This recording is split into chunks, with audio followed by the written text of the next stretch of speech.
Here's what most people believe about economic crises. They arrive suddenly. Markets crash overnight. Banks close without warning. Shelves empty in hours. One day everything is fine, the next day it isn't. And there's no way to see it coming unless you have access to the right information at the right level. It's a compelling story, and it is almost completely wrong. Because when you actually study how economic collapses unfold, the real ones, not the version that gets reconstructed in hindsight, every major crisis in modern history was preceded by months, sometimes years, of visible, readable, accessible warning signals. Not in classified reports, not in financial terminals that cost $10,000 a month. In grocery stores, gas stations, bank lobbies, pharmacy lines, neighborhoods, the signals were there. Most people walked right past them, not because they were foolish, because they didn't know what they were looking at. That's the only thing separating the people who got out from the people who got caught. In Cyprus, 2013, account holders lost up to 50% of their savings in a single weekend. The signals had been broadcasting for 11 months. In East Germany, 1988, common medications started disappearing from pharmacies. 18 months later, the government couldn't afford to import them anymore, and then ceased to exist. In South Korea, 1997, freight companies quietly contracted their operations for nearly a year before the currency collapsed and the country went to the IMF. None of these warnings were secret. None required special access. They were visible to anyone who knew what they were looking for. That's what this video is. 9 signals, each documented across multiple historical crises in 9 different countries, across 9 different types of economic disruption, each observable right now, in 2026, with nothing more than your phone and your eyes, and a personal surveillance routine you can run in 45 minutes a week. By the end of this video, you're going to walk through a grocery store differently, look at a gas station price board differently, read a bank notification differently, because the information was always there. Let's start with the signal that's happening to you right now, every time you shop, and you've probably never noticed it. The rule before the first signal, one principle, short, and it matters more than anything else we'll cover. Crises don't happen suddenly. They're revealed suddenly. By the time something makes the front page, it has been visible in your environment for months. The front page is not breaking news. It's the moment the system stopped being able to hide what was already happening. The people who came out the other side of Hungary's 1946 currency collapse, Cyprus's 2013 banking seizure, the Beirut that began fracturing in the early 1970s. They weren't smarter or better connected than everyone else. They were reading their environment while everyone around them was waiting for the headlines to tell them what to think. Headlines are lag indicators. They describe what has already happened. Your grocery store is a leading indicator. So is your gas station, your bank app, your pharmacy, and your neighborhood's for sale signs. These environments broadcast real-time information about the structural health of the systems your life runs on. The skill we're building today is the ability to read that broadcast before the headlines catch up. Let's go. Signal 1. The incredible shrinking product. Go to your pantry. Grab a bag of chips. Find a receipt from the same product 2 years ago. Compare the weight on the label. If it's lower, you've already met signal 1. This is shrinkflation. Manufacturers quietly reducing unit sizes while holding prices stable. It exists in normal times too, as routine margin management. The crisis signal isn't one product getting smaller. It's when multiple unrelated categories accelerate simultaneously. That pattern means producers are absorbing upstream cost explosions through unit reduction because raising sticker prices would cost them customers. The pressure has exceeded what normal pricing can handle. They're releasing it slowly through smaller packages, relying on the fact that you'll normalize each change before noticing the next. Here's why it consistently evades detection. Your brain evolved to track price, an explicit number that changes visibly. But wait, your brain has almost no reliable baseline. A bag that feels roughly the same registers as the same product. Manufacturers don't exploit stupidity. They exploit the specific architecture of human perception. In Budapest, 1945, a baker sold smaller loaves at the same price. His customers thought it was a post-war adjustment. They were watching Act 1 of Hungary's 1946 hyperinflationary collapse, still the worst in recorded history. The smaller loaves weren't the crisis. They were the leading indicator. In 2026, the first wave of tariff impacts on agricultural imports has been moving through domestic supply chains since early this year. Major food manufacturers have revised packaging specifications across dozens of product lines simultaneously. That simultaneous multi-category acceleration is the signal. Photograph the unit weight, not the shelf price, the weight. for 5 regular products every time you shop. 4 weeks of photos tells you more than 4 months of economic news. 1 reduction is normal. 2 on the same product within 6 months means the upstream pressure hasn't resolved. 3 means it's getting worse. The rate of change is the signal, not the change itself. Signal 2. The shelf that's lying to your face. You've been trained, correctly most of the time, to treat individual empty shelves as meaningless noise. A delivery was late. Random variation. Here's the distinction that changes that calculus entirely. 1 brand missing is 1 manufacturer's problem. 3 separate brands from the same product category simultaneously absent is a distributor signal. A supply chain link under enough stress to affect multiple manufacturers drawing from the same regional network at once. If Heinz is out of ketchup, Heinz had a hiccup. If Heinz, Hunt's, and the store brand are all simultaneously gone, something broke in the distribution layer between the factories and your store. Beneath that is a technique almost no one thinks to check for. It's called facing. Store employees pull products to the front of a shelf so the section appears fully stocked from the aisle. 5 cans in a neat row looks like full inventory. Reach behind those cans, nothing. 3 feet of empty space. The store is papering over a supply constraint with visual presentation. Next time you're in a store, reach behind the front row across 3 different aisles. What you find there is the honest inventory. What you see from the aisle is the story they want you to walk away with. In the late 1980s, Soviet Union, Moscow grocers were officially instructed to describe any shortage as a temporary distribution modernization. Behind that language, regional distributors had been reducing shipments for nearly 2 years. Citizens who tracked category patterns across multiple stores, not individual empty spots, but the same categories disappearing repeatedly, built home reserves before the collapse. The system whispered for 24 months. In 2026, the categories deserving closest attention: eggs, cooking oils, canned proteins, shelf-stable dairy.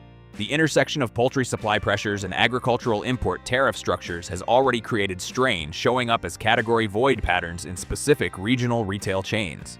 One more tell: limit 2 per customer signs. That sign doesn't get posted without a management-level conversation about incoming supply constraints. The store is conducting its own early warning process in public. Read it.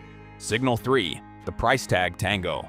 Stop tracking what most people track, what level prices reach. Start tracking the rate at which they change. Normal inflation has a rhythm. $3.49 in January, $3.79 by July. 1 change over 6 months. Absorbed and forgotten. System stress looks different.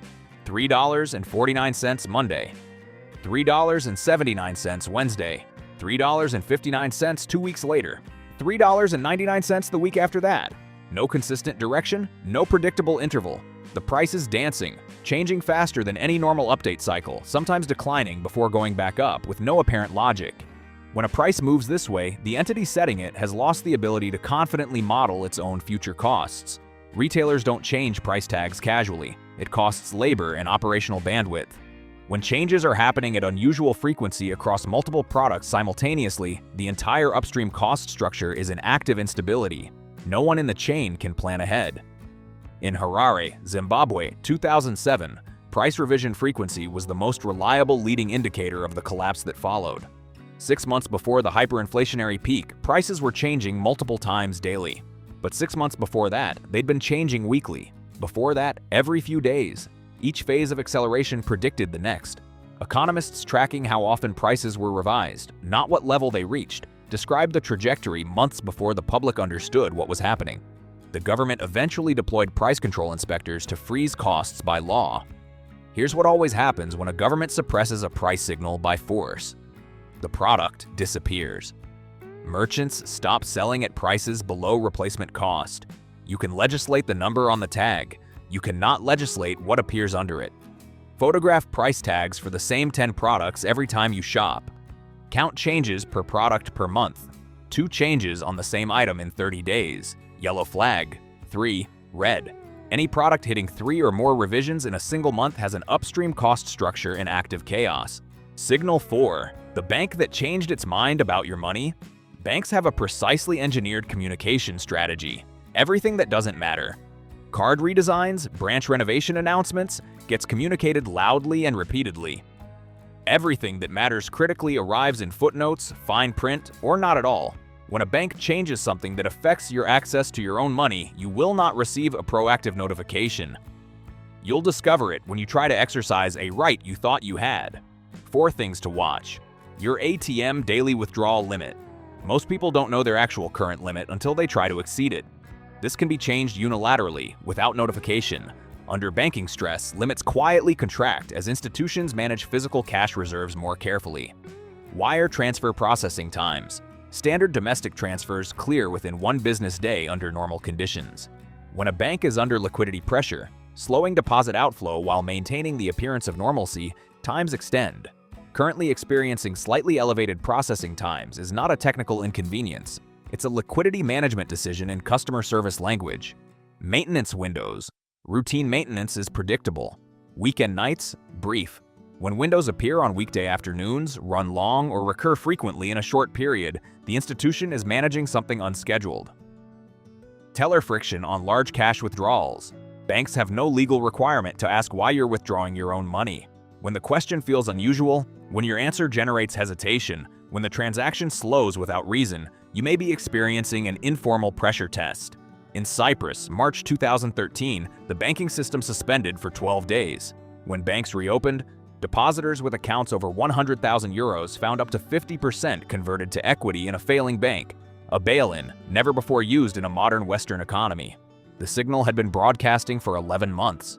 Quietly extended processing times, reduced ATM limits with no press coverage, unusual delays on large transfers. Those who moved deposits during that window kept their money.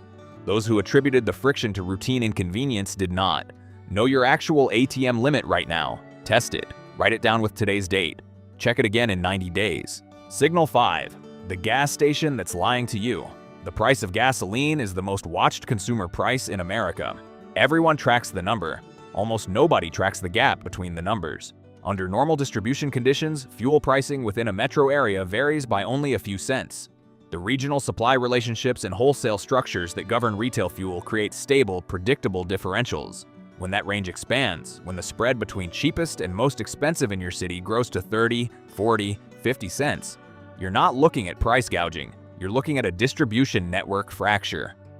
Different stations are accessing fuel through different supply relationships under unequal pressure. Some pay more because their normal supply chain is stressed and they're drawing from secondary sources. The dollar spread between cheapest and most expensive directly measures how fractured the regional distribution network has become. Diesel is the more sensitive signal. It powers commercial freight, trucking, rail, agriculture.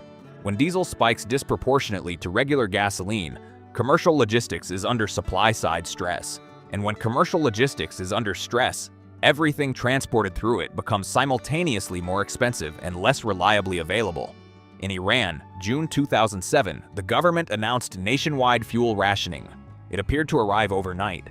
Within 4 days, 12 gas stations across major cities were attacked and burned. The public response was explosive because the announcement felt sudden. It wasn't. Regional fuel price differentials had been measurably widening for months. Stations in outlying areas had begun requiring cash-only payment. Informal per-transaction limits appeared before any official policy. The supply system had been broadcasting the rationing decision for months before anyone in authority was willing to name it. Use GasBuddy to map the price spread across your metro, not to find cheap gas, but to track whether the gap is widening from your established baseline. Also flag cash-only signs at stations that previously accepted cards. When an operator drops card payment, the operating margin no longer supports the processing cost. Same signal, single station scale. Signal 6. The silence in the shipping lane. Every product in your home made at least one ocean crossing to get there.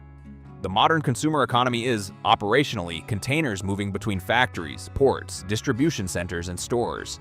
The speed and volume of that movement is the actual heartbeat of the supply chain, not the stock market, not GDP, the boxes.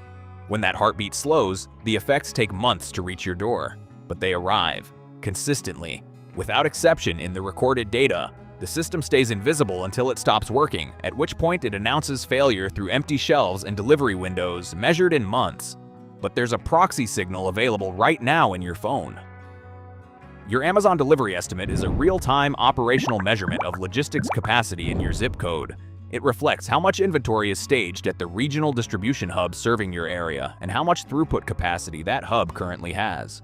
When Amazon can no longer consistently promise 2-day delivery in your area, that hub is operating at degraded capacity. From labor shortages, facility constraints, or upstream inventory running thin faster than replenishment can compensate. Watch this across multiple sellers. If third-party retailers across unrelated product categories are all extending delivery estimates simultaneously in your area, that's a systemic logistics signal, not individual seller inefficiency. South Korea's 1997 crisis, which required an emergency IMF intervention, had been signaling in the freight sector for nearly a year before public acknowledgement. Two of the country's largest logistics operations had quietly frozen fleet expansion, deferred equipment leases, and extended domestic delivery timelines. Not individually newsworthy. But viewed across multiple logistics companies in the same period, the pattern was clear. The freight sector was contracting before the economy officially admitted anything was wrong. 5 months later, the Korean won collapsed and the country went to the IMF. Review your last 5 orders from different retailers. Note the promised versus actual delivery date. Track it monthly. A building trend of extension, not one delay, but a consistent pattern, is a ground-level logistics signal no analyst at a financial desk can replicate. Signal 7, the job posting that was never going to hire you, a posting live for 4 months. A role reposted monthly without being filled. A recruiter who calls once and disappears. You probably filed this under corporate bureaucracy. Sometimes that's right. But when this pattern becomes widespread across multiple companies in multiple sectors simultaneously, it's called the ghost job. And it's a measurable leading indicator of corporate confidence in the near-term economy. Companies post job listings to signal health to investors, competitors, and employees, but they only actually execute hires when genuinely confident about near-term revenue. When that confidence evaporates but the signaling pressure remains, the posting stays live while the budget freezes. The ghost job exists to perform confidence while deferring commitment. The Bureau of Labor Statistics tracks this through the JOLTS report, Job Openings and Labor Turnover Survey. Unemployment is a lag indicator. It tells you who already lost their job. The JOLTS ratio between openings and actual hires is a forward indicator. It measures what companies are willing to commit to financially, as distinct from what they're willing to advertise publicly. When that ratio diverges sharply, you're measuring the gap between corporate performance and corporate reality. In Japan, beginning in 1990, corporations continued running substantial job listings in major newspapers, even as the Nikkei had clearly begun its long decline. The massive keiretsu conglomerates maintained hiring advertisements as a matter of institutional face. Behind those advertisements, systematic hiring freezes. The job was posted, the process started, and no candidate was ever quite right. This continued for months after the asset price collapse had already registered clearly in the data. What followed was Japan's lost decade. The ghost job was the mechanism by which institutions publicly performed confidence while privately deferring the expansion they were advertising. Layoff.fyi and TrueUp.io aggregate real-time data on actual layoffs and hiring freezes from company announcements and regulatory filings. Visit them weekly. Track the hiring versus separation balance in industries connected to your employment. When manufacturing and logistics show the sharpest divergence between advertised openings and actual hiring activity, the physical economy is signaling contraction before the mainstream narrative has found language for it. Signal 8. The pharmacy that can't fill your prescription. The United States manufactures very little of its own medicine. Approximately 80% of active pharmaceutical ingredients in American medications are produced in India and China. They travel through a just-in-time supply system optimized for cost efficiency above almost everything else. Just-in-time is efficient. It is also brittle. The gain from eliminating safety stock is purchased directly at the cost of resilience. When something disrupts the supply line, a trade conflict, a manufacturing shutdown, a logistics bottleneck, there is no buffer. The disruption passes immediately through the system to the patient. Medication stockouts follow a predictable sequence. The first casualty is always the generic, lowest margin, most substitutable. When you request your generic and the pharmacist offers the brand name instead, the generic supply has been constrained. Next, the brand name goes on backorder. 2 weeks becomes 4, becomes no estimated date. Then, the medication is simply absent with no timeline. Pediatric formulations are always the earliest indicator. Liquid antibiotics, children's fever reducers. Smallest volumes, narrowest margins, least buffer anywhere in the chain. When children's amoxicillin is simultaneously backordered at multiple pharmacy chains across a region, the disruption almost certainly extends into other pharmaceutical categories that haven't yet become visible at retail. In East Germany, Western medications began disappearing from pharmacies approximately 18 months before the Berlin Wall fell in November 1989. Wait times extended from days to months. Citizens arranged private shipments from West German relatives. The actual cause wasn't a Western manufacturing failure, it was an East German foreign currency reserve crisis. The country was running out of hard currency to pay for Western imports. The pharmacies were displaying a symptom of a monetary system already hollowed out. The government called it temporary supply adjustments. 18 months later, the government ceased to exist. The FDA maintains a drug shortage database at fda.gov, publicly accessible, continuously updated, available to anyone. Consulted regularly by almost no one outside the pharmaceutical industry. Check it monthly. Track the total count and which therapeutic categories are being added. When the list expands into common widespread conditions rather than obscure specialty drugs, you're watching a supply chain signal months before most people understand what they're seeing. Signal 9. The for sale. Signs that know something you don't. Individual for sale signs mean nothing. Divorce, retirement, relocation, unremarkable. Any serious analyst says the same, but real estate at scale is the most honest aggregate economic data the environment produces.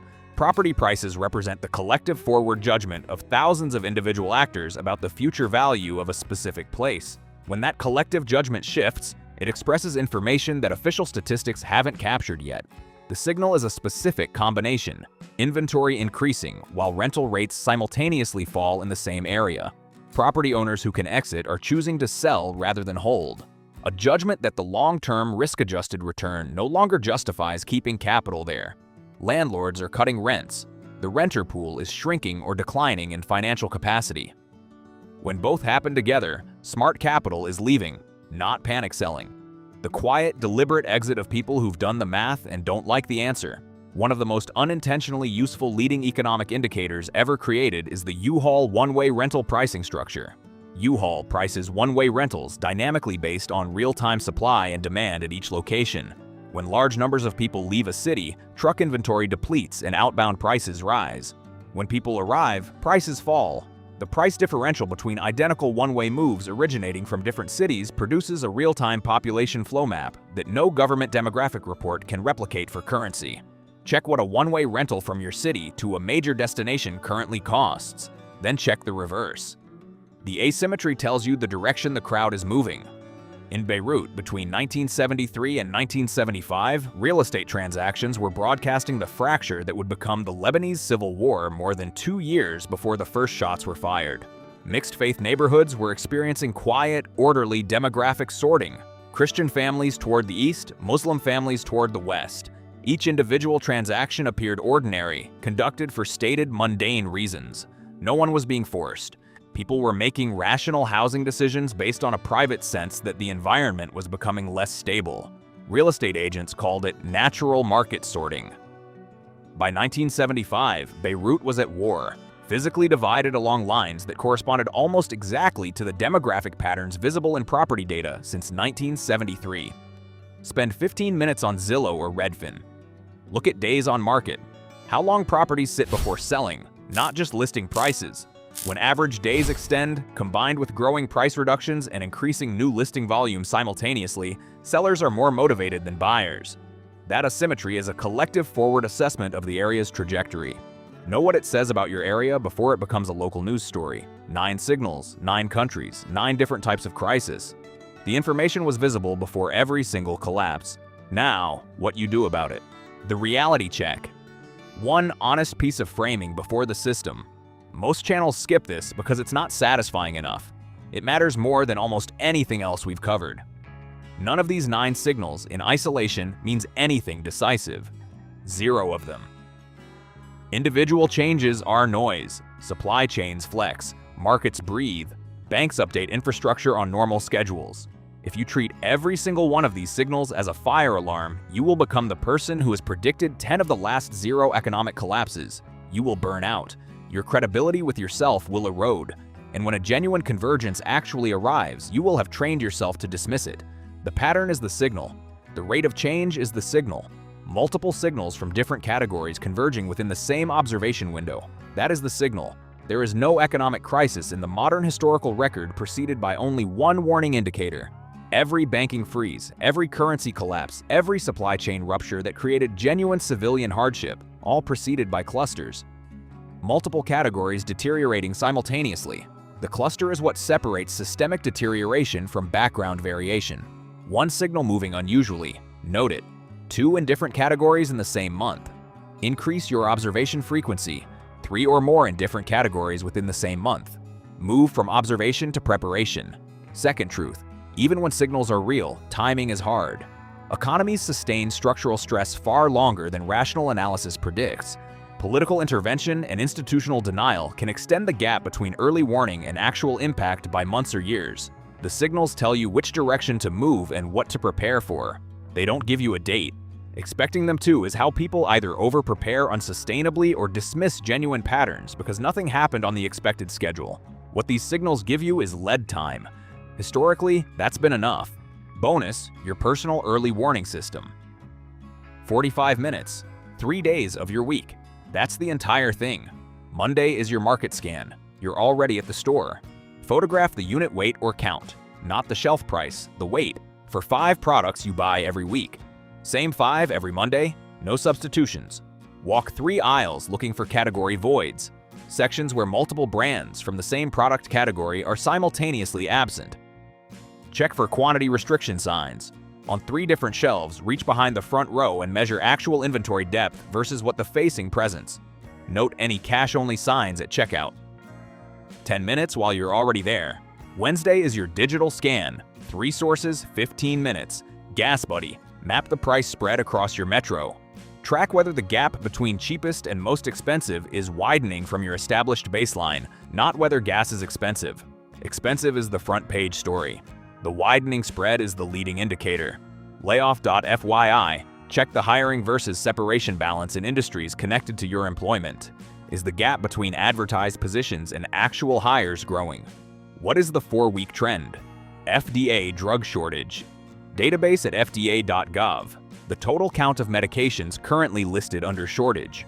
Changed by more than 10 since last week. Note which therapeutic categories are being added. 15 minutes. You now have a current read on the logistics health of your city, the employment trajectory in your sector, and the pharmaceutical supply status of the country.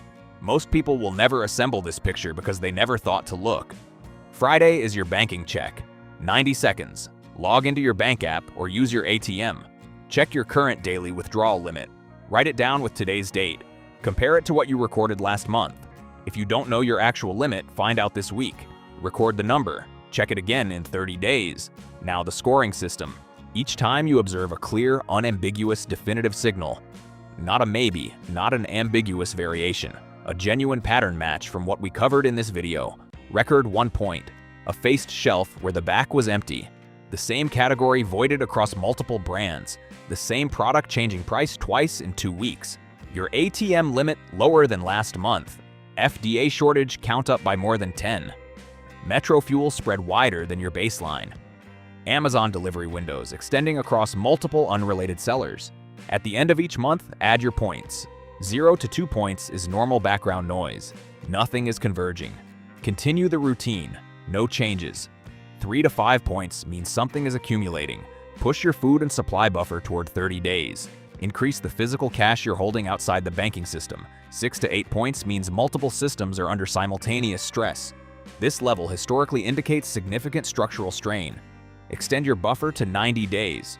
Review your medication supply, fuel storage, and financial positioning outside conventional institutions. 9 or more points in a single month is a multi-system convergence. This is the threshold that in historical analysis consistently precedes significant disruption. The appropriate response is to stop preparing and start executing the plans you have already built. The logic isn't paranoia, it's actuarial. Multiple independent variables deteriorating simultaneously is a correlation that means something. A calibrated, systematic step-up in readiness in response to a quantified observation is not prepping, it's engineering. The close. Let's go back to Budapest. Fall of 1945. The baker with the smaller loaves. His customers weren't foolish. They were doing exactly what rational people do in the absence of a framework for reading environmental signals. They accepted the most reassuring available explanation, filed the change under temporary inconvenience, and moved on. It was a completely sensible response. It was also the wrong one, not because they lacked intelligence, because they lacked a specific skill that would have changed the conclusion. That skill is what you now have. The people who made it through Hungary's currency collapse built reserves before the pengo became wallpaper. The people who kept their savings through Cyprus's 2013 bail-in moved their accounts before the bank holiday was announced. The people who got their families out of Beirut before the civil war crystallized into physical geography had read the neighborhood data before the conflict had a name. None of them were luckier than their neighbors. None had better information sources. The information was the same for everyone. The signals were visible to anyone who walked into the same stores, used the same ATMs, drove past the same gas stations. The difference was that they knew what they were looking at. They were earlier. They acted before acting became urgent.